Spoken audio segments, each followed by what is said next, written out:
Монгол улсын гавьяат жүжигчин Лувсан Балдангийн Лувсангуй. Уг нь хуучнаар Түшээд хан аймгийн Дархан засгийн хошууны хүү юм билээ. Одоогийн Төв аймгийн Баян цогт сумын нутаг Жирм гэдэг газар мөнөөх Даш Цэвгийн банзрагч найрагчийн үгийг бичсэн Жирмийн цагаан нуурын ойролцоо 1908 онд хорвоод мэндэлжээ. 15 нас хүртлээр хөдөө мал маллаж байгаад эгч дулмаагаа даган Улаанбаатар хотод ирсэн гэдэг. Ер нь энэ хүний амьдралын зам мөр чухам хаанаас ихтэй вэ? Эдэр өвлийн хүйтэнд туул голын хөвөө алаг моринд хөлсөн тэргэн дээр мөс дүүргэн ачаад хөтлөн одох 17 настай энэ жаал хүн. Май нэгний хамтралд морин тэрэгчнэр ажилд орсноор анхны ажлын гараагаа эхэлж байсан түүхтэй. Лувсан Балдангийн Лувсан гэж Жирмийн цагаан нуурын хүү хамтралын тэрэгчин хувьсгалт улаан цэргийн офицер, дайрагч онгоцны нисгэгч, хоршоодын холбооны ажилтан, сайн дурын уран сайханч, улсын ударник, Төв театрын жүжигчин, Монгол улсын гавьяат, Улаанбаатар хотын депутат, Төв аймгийн Угтаал цайдам сумын уугуул, домог болсон элэг хүний тухай эрхэм үзэгч таны гэгэн мэлми алтан сонорт өргөн толилуулъя.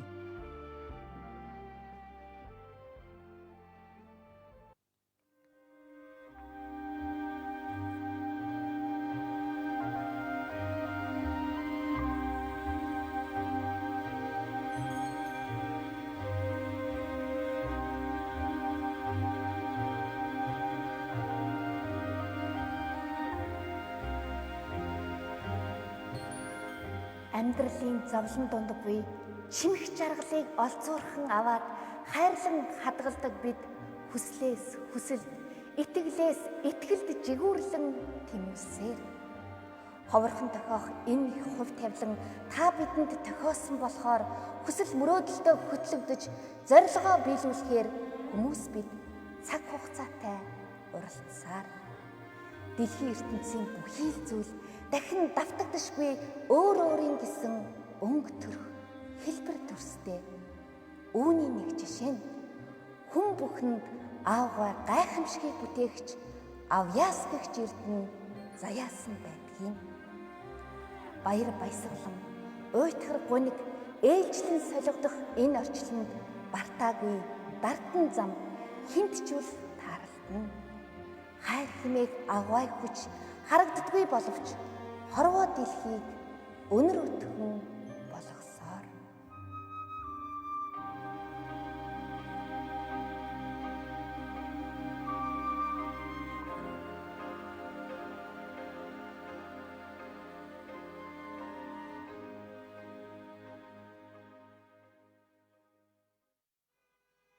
Цаг хугацаа гэдэг авраг машин амьдралыг хүчрхэг нуруундаа тээсээр эргэл туцалдахгүй бодох юм да.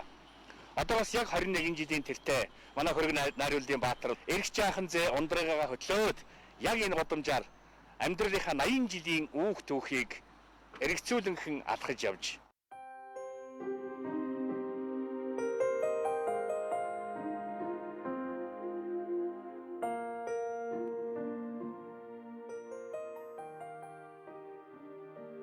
Тэр цагт жоохон охин байсан ундраг нь одоо их том хүн болоод бүр ээж болоод Америкийн нэгдсэн улсад ажиллаж амьдарч байгаа юм байна. Тэгвэл би өнөөдөр ундрагын охин Марламаатай цуг энэ годамжаар явж гин, хамт явж гин. Тэгэхээр Марламаа гэхтэр үзэгч та бүхний сэтгэл ямар нэгэн зүйл бодлогдож магадгүй тийм ээ. Лувсангуй маань бас 80 нэлээд гарсан хойноо Дамбын төрөөтийн зохиолоор Ирж яваа цаг гэдэг уран сайхны кинонд Малчин өвгөн Багяагийн дүрийг бүтээсэн.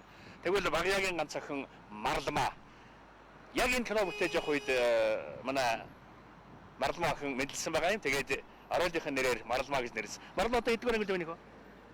8 дугаар ангийн том хүн. Цаг хугацаа гэдэг ямар амархан бэ үзэгчтэй. Асууч мэддэггүй бохомтэй. Надад ч одоо юу ч байхгүй шүү дээ. Одоо яагаад тэрвлэдэн ичээж гараад илээд суудаг. Ийм хүн. Ийм богн ухаантай байх нь аргагүй юм байна. Мадам. Өмнө явъя тааш. Зааргалахыг амжилтлаа эндүгээрээ. Үний тэгээд юу ч энэ чинь цэргийн хүн. 1960-аад оны эхээр Лувсангуйх дээр хойно театрын ажилтны байрнаас нүүж энэ 50,000-ийн алдарт 25 дугаар байранд суурьшсан байгаа юм. За тэгээ ардын жүжигчин Лувсан Шаруугаа, урлагийн гавь цэцгэлтэн Дорж Чулам найруулагч Зураач Гаваагаа гэдэг урлагийн одод энд нэг дор айлсч л дээ. Лувсан гоо маань улсын анчин хүн. Цагта хоёр давхрын энэ балконоор одоо энэ харагдахаач байж дээ. Одоо 21 жилийн өмнө манай Дамдаржагийн намсрагийн урилга нэвтрүүлгээр Лувсан гоо маань 80 гарах настай. Эрх чаахан ачаа хөдлөөд энийгээр ингээд салхилаад чөлөөтэй салхилж явдаг байж. Тэгээд энэ хоёр давхрын тагтан дээр таргууны махны үнээр ханга тавьж, төчийн бетон дүүрэн хийсэн таргууны махны үнээр ханга тавьж, хавийн амтны арааны шүлсийг асгаж гүйцэтгэх байсан гэж байгаа юм. Тэгээд Лувсан гоо маань жүжигчин, анчин, за бас сониогч онгоцны нисэгч, гэртэн бол цахилгаанчин, мужаан, сэлэсэр, уран дарахын хүн байсан гэдгийг да.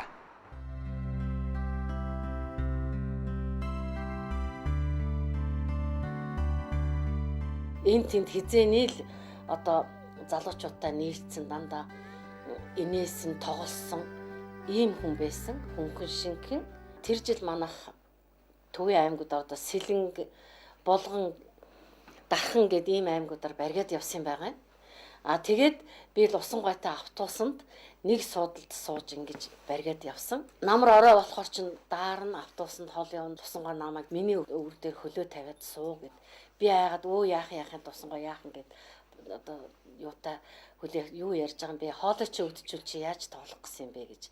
Ингэж л Лувсан гойтой ингэж анх танилцаж тэрнээс хойш олон сайхан жүжиг тоглож ингэж Лувсан гойтойгоо лагер дээр цуг айл аймаг байдаг байлаа. Бид нар олон удаа олон намрыг олон хаврыг одоо Лувсан гойтойгоо баригад явж инээж хөхөрч тоглож ингэж байсан сайхан буурал хөгшин байсан. Чех Винтерийн цэцэрлэг гэдэг жүжиг Перс гэж одоо нэг өвгний оролт болсон.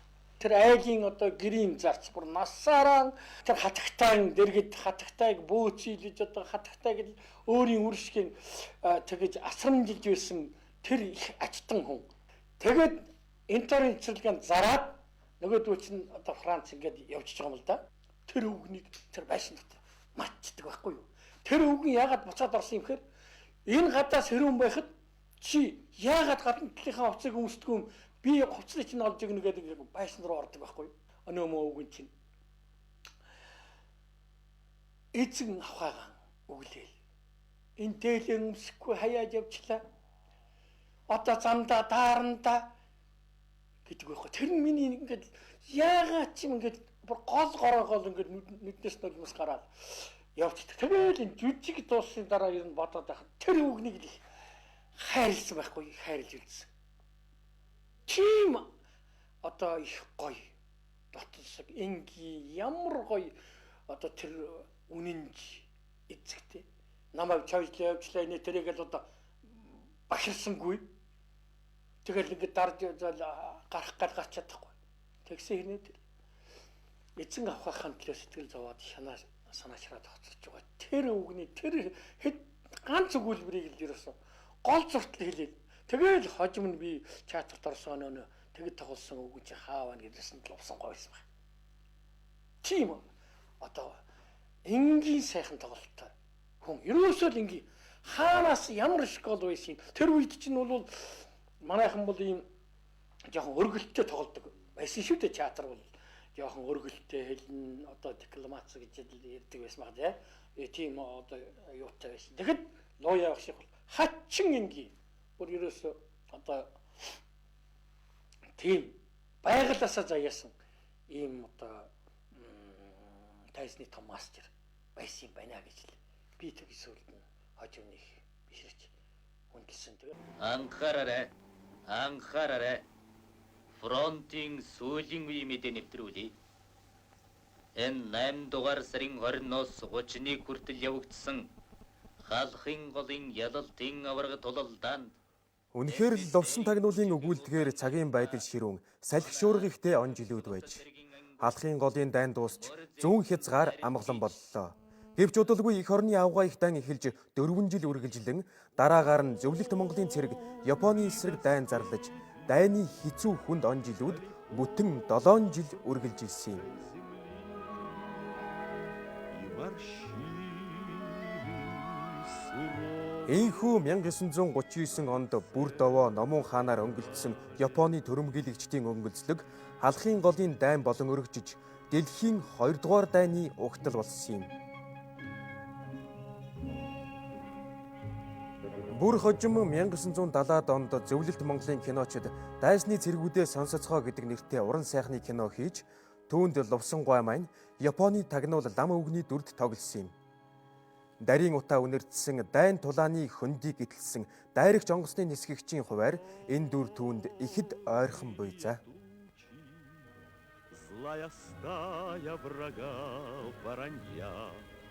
Лувсан надаас 1 жилийн өмнө нисхийн дунд сургуульд өгсөн.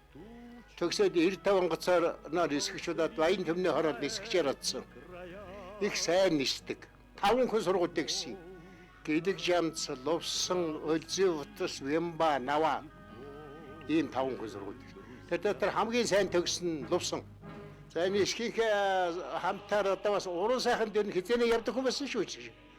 Оноо их сургуулийн сайн дөрвөн уран сайхан дээр тэгэл 1000 метрийн өндөрөөс мэрэгэн бөмбөгдөх шүүл бааршлэрлэг шүүсэн. Магадад өвзүүл нэгэл бидний ч надад оргилуулаад бүлээваад байдаг. Тараас одоо нисч чаддаг юм гэхэд чатарч очихгүй тэгвэл ингээд тоглоонаад маар ийм хийдгээс их сайн тань 1939 оны байлдаанд шөнийн бөмбөгдлөгэнд орсон байх. Бид өглөө хэрт тосдог дандаа 4 тосдог. 4 тосчод ирсэн нэг өглөөш одоо ерөөсөө Кингэр гадад дуурч байгаа юм уу яаж байгаа юм бүр хачин болж байна. 1939 оны 8 дугаар сарын 24-нд тэгээ бид бүр гайхаад хорон даргаас асуулаа. Одоо юу болж байгаа юм бэ хорон даргаа энэ гэсэн. Энэ давшилт эхэлж байгаа юм. Одоо ихүүнээ бэлтгэл явж байгаа. Дараа нь танкын дайралт болно. Тэрний дараагаар хүн донгочны бөмбөгдлөг болно. Хүн донгоцны бөмбөгдлийн дараагаар бид нар явна гэж ингэж байна. Тэгэл хүн донгоцноч бөмбөгдлөг болсон байх, танкинч болсон байх. Тэгэл бид нар оцсон чинь ерөөсөө одоо шороо ман татчихсан нэг хэм үзэгдэхгүй. Тэгэл орос нэгчнэр биднийг хоёр дундаа хийгээл явсан. Тэгээд очоод орос нэгчнэр харж байгаа бөмбөг хаягаар нь бөмбөг хайчхаад шумбаад бөмбөг хайж байгаа юм да. Шумбаад бөмбөг хаягаар нь бөмбөг хайчхаад тэгээд ирээл 3-4 удаа нислвдээ. 24-ний орой. 24-нд орой болтол. Тэгээд үжигсэн ийм л байна да.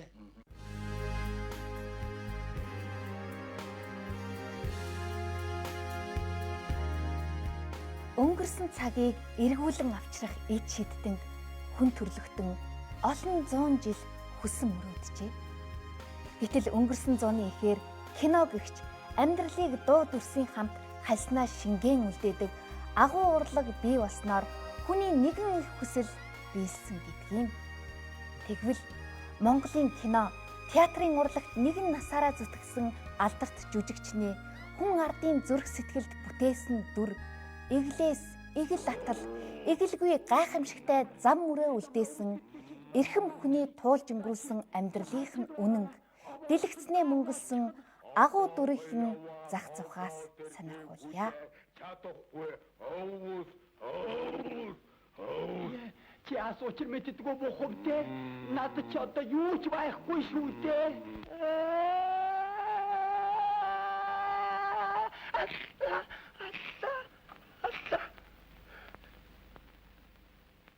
Нарсан жил каноны тэр хүүгийн дур би таар тоглоомтой баярлалаа.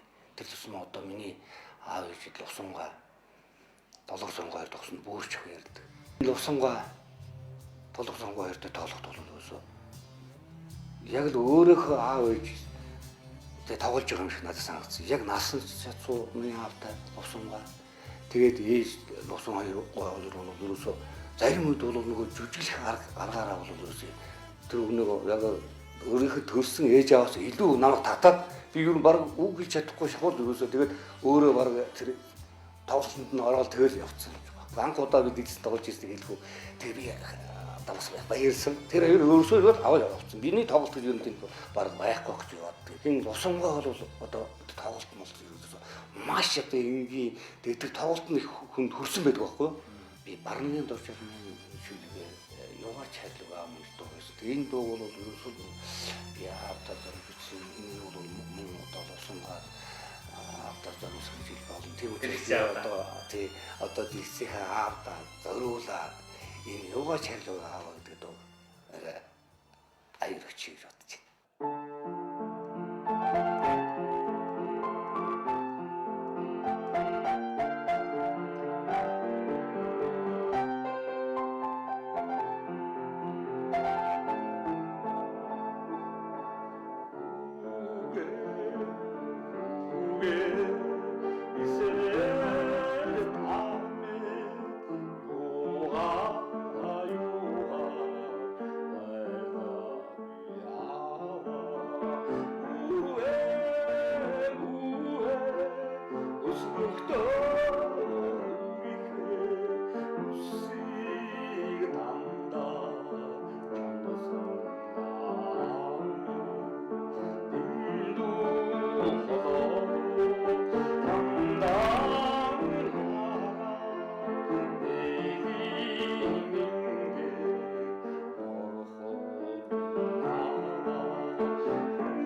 Чанаа бол их түргэн хугацаанд юмыг одоо дэрэл мотор хооронд хугацаанд л ерөөсөө юм өөрийнхөө бодож санах одоо яаж үгээ хэлэх вэ, яах вэ, яаж харах вэ энэ талаар бол ерөөсөө их богинохон хугацаанд бүх юмыг багтааж өөрөө бодож сэдэж одоо ингэж ороолынхаа бүх л одоо тэр ороод болж байгаа үйл явдлыг олж тоглол.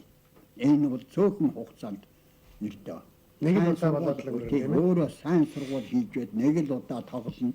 Нэг л удаа мотор ихтэй дэргэл тэрүүхэн хугацаанд тоглож байгаа юм. Тэгэхдээ тэрнтэй бүх юм амжуулж жүжигчин хүмүүс судалж бэлэн болсон, сургууль сайн хийсэн, илдээ дааж ингэж л байх нь чухал юм.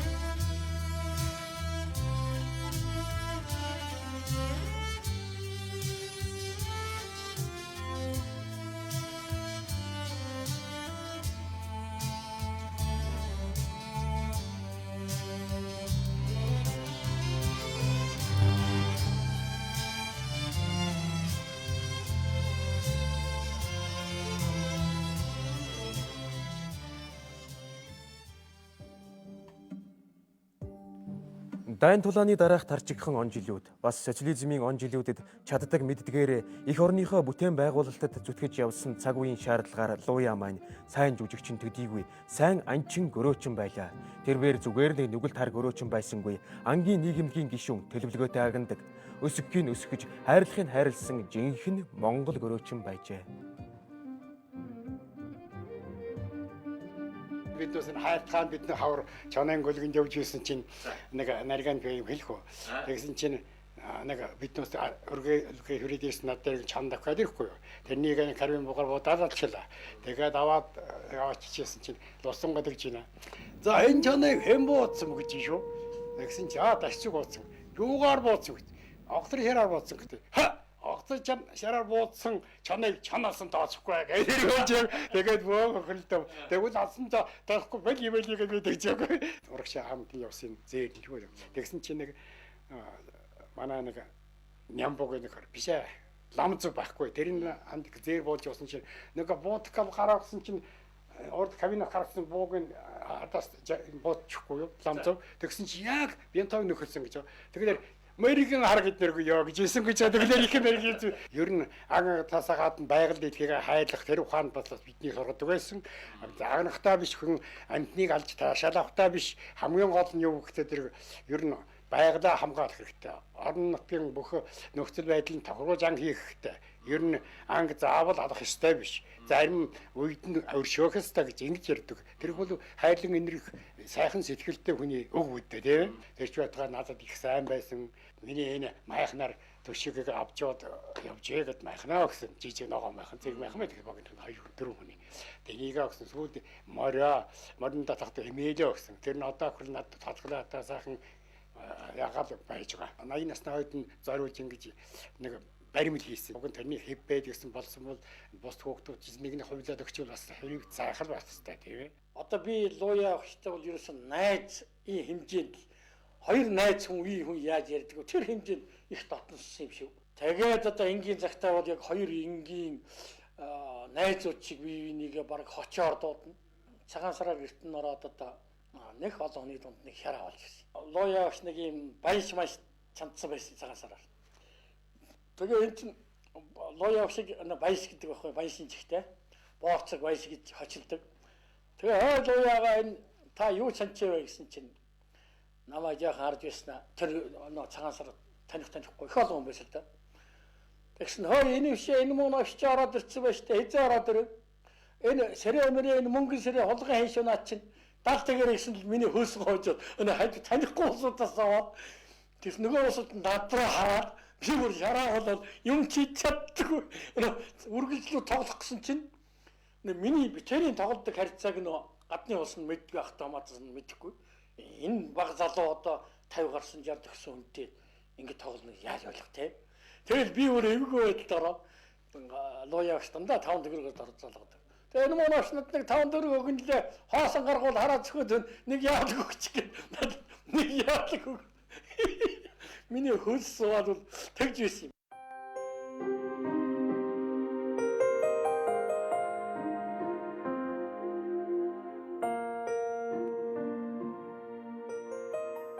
Надад энэ 70 худалч гэдэг жүжигийн хятадын орол надад өгсөн. Хятад хүний зам байдал энийг би ер нь сайн мэдэхгүй. Ингээд найруулагч нь ямын цагмд байсан. Ямын цагмдтэй би бас хоёулаа бас маргацдаж байсан. Би ерөөсөө амьдралдаа би хятад хүн тоглож үзээгүй. Чадахгүй. Мэдэхгүй.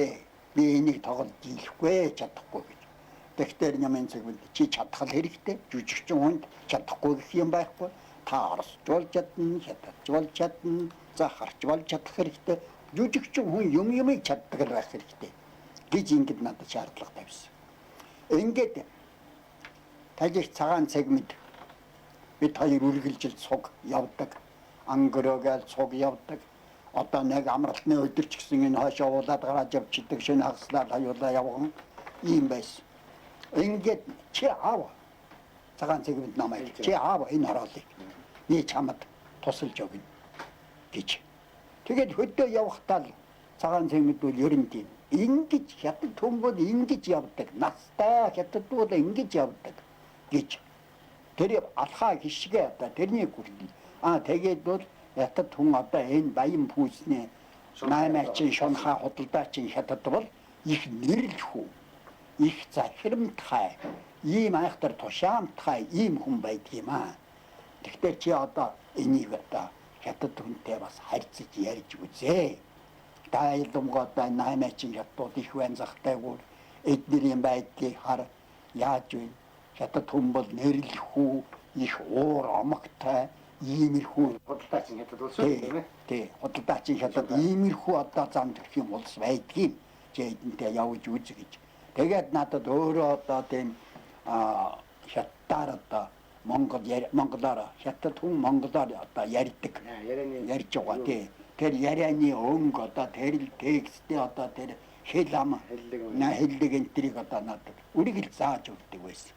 Ингээд би энэ ороолыг тоглохын тулд одоо энэ талиг лава би одоо цагмд бас энэ захтайгүр явж тэр үед одоо хятадтай тэдний уурлуул 8-аачин хятадуудыг уурлуул тэдэнтэй хэрэлдэж энтэй тэгж үзэж явсан. Ловсонгойн хүү Ням сүрэн нь эцгийнхээ мэрэгжлийг өвлөж жүжигчин болсон. Ням сүрэн сайн жүжигчин, авьяаслаг найруулагч байлаа. Тань руу нүүж явна киноны Дарь сүрэн, аавынхаа залуугийн дүр тоглосон Намар нахиалсан мод киноны Шагдар зэрэг олон сайхан дүрийг дэлгэцнээ бүтээжээ. Өө энэ чинь гой дөрөвдөг загмад нь үндэслэн шүү дээ. Ажи бүр өрсмөр юм би.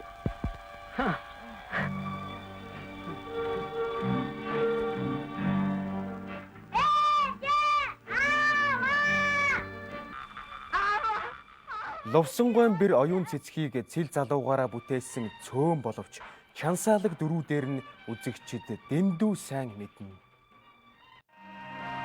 Сайн хүний үр, суут гүний унах гэдгийн жишээ, алтны дэргдэх гуйл шаралдгийн үлгэрийг үзүүлж чадсан сайн хүү, сайн бэр хоёр байлаа.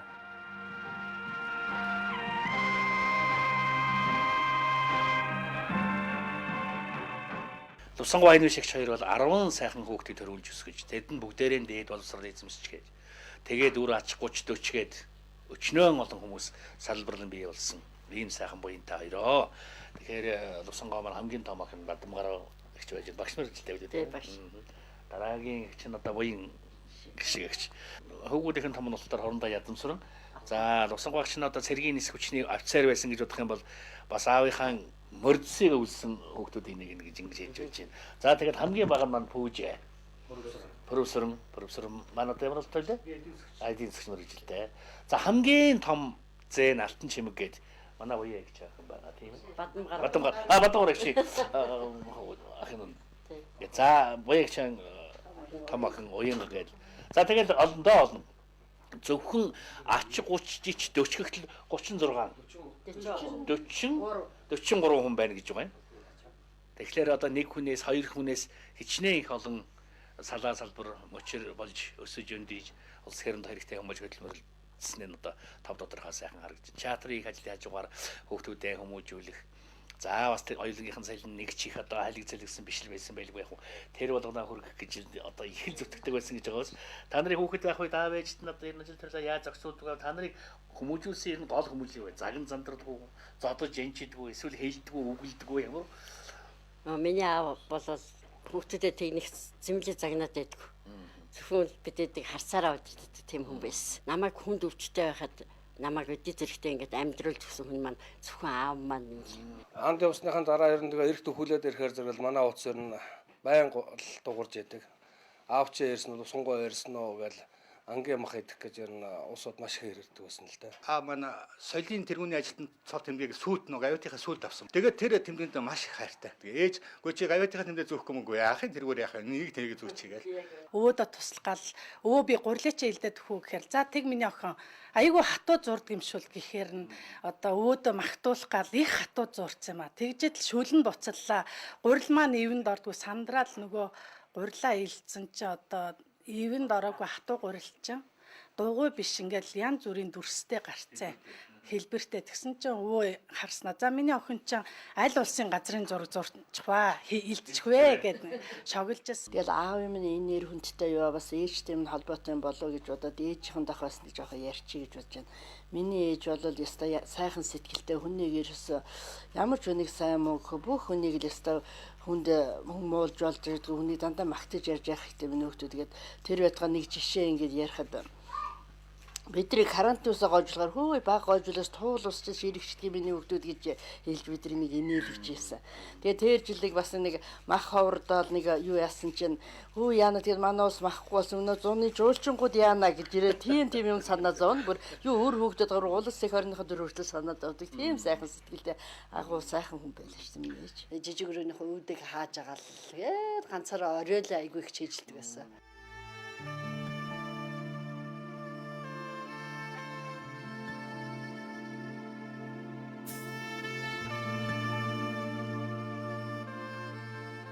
Буутай хүний нөө шэдрэн тоолсон юуг нь бол маш их үзчихсэн. Тэр үед бид нэр оюутан байсан лекц уншсан. Тэгээд тэрэн дээр алтан гэр багш. Манай өстө тэр драмын театр тоглож байгаа шэдрэн бол өстө одоо жинхэнэ өстө шэдрэн байна гэж тэгж ярьж хаад бол би бас тэгээд тэр дурсаж бол аавараа бас их Театрын залуу жүжигчид ер нь бүгдээр л манайх харс хүн болдгоо. Жамсранж байх урнаа их хоёр л манад байж байгаа. Тэгэл ээж бас тэр хоёрыг дандаа сургуу хүмүүжүүлж исэн.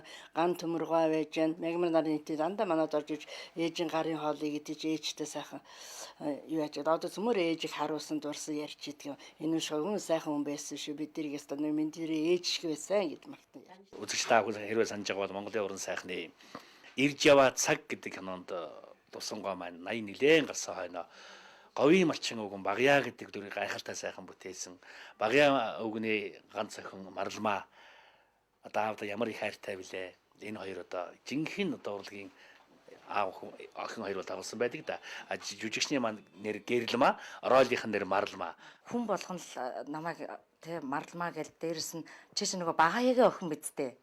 Багаяагийн охин бидтэй гэл ингэж хэлүүлэхэд би тэр хүнээр овоглож тодорхой хэмжээний үзэгчтэй бас тэр нэрээрээ ингээд бас нэг танигдаж үнэлэгдэж ингэсэндээ бол би маш хязгааргүй би баярлж бахархаж явдаг.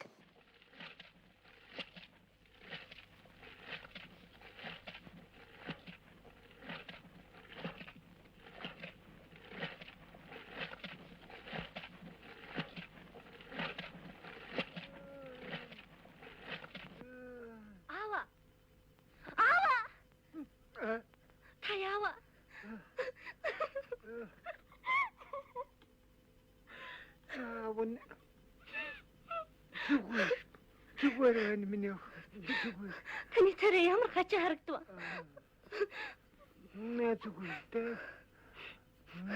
Би ерөөсөө Марламаа. Миний охин Марламаа. Чи охин хүн өөрөө очдгүй юм шиг. Ерөөсөө би тэр тэгж нэг олон дөвбөл ер нь авдаггүй. Ерөөсөө л нэг л явдаг байсан. Яг тэгвэл өөрөө ирэхгүй тэр дүрд бүр хөтлөөл аваад явцдаг. Гэхдээ яалтгүй л өөдөөс өстө бодд үнэн юмыг ингээл харуулад намайг хайрлаад инрээд ингээд хүн яг л хүссэн үсээгүй дагдаг. энэ хэд өний чинь өртөө тууч хэлдэ. Шатуу нам уу? Готун нам уу? Би аавыг асах. Би аавынхаа хайртай охин үнэхээр л мөн байж яагаад гэвэл те бас энэ гэр бүлд ингээд бас нэг Марламаа төрчихсөн. Тэгээд үнэхээр цаанасаа юм чинь нөгөө нэг хувь тавилан, хувь зохиол гэж яддаг ч те. Одоо би бол тусдаан гэртээ, тусдаа айлын охин болохоор заавал энэ Марламаа эдний гэр бүлд ингэж мөнгөрчүүлдэх ёстой байсан юм байна гэж бодоод би ингээл дотроо сая ингээл сууж явахдаа бодчихлаа л да бас бахархаад ингээд надад айгүй сайхан сэтгэл төрлөө.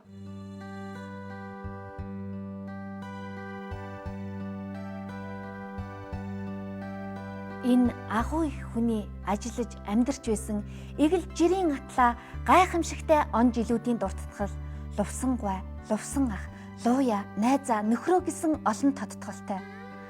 Хойч залуу үедээ байраа тавьж өгнө гэд 60 хүрмэгц гавьяаны амралтаа эдэлсэн ч тэрээр налааж суусангүй. 1975 оноос насан зүг болтлоо Монголын уран сайхны олон кинонд тоглож мөнхийн дөрүүдээ уралжээ.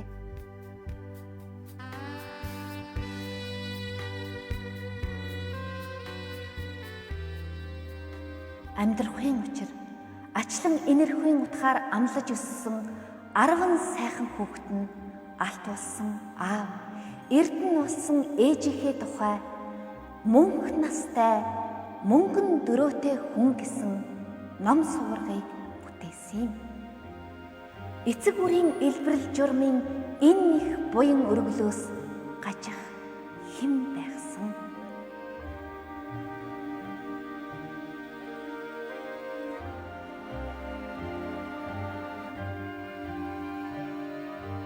Мөнх настай мөнгөн дөрөөтэй хүн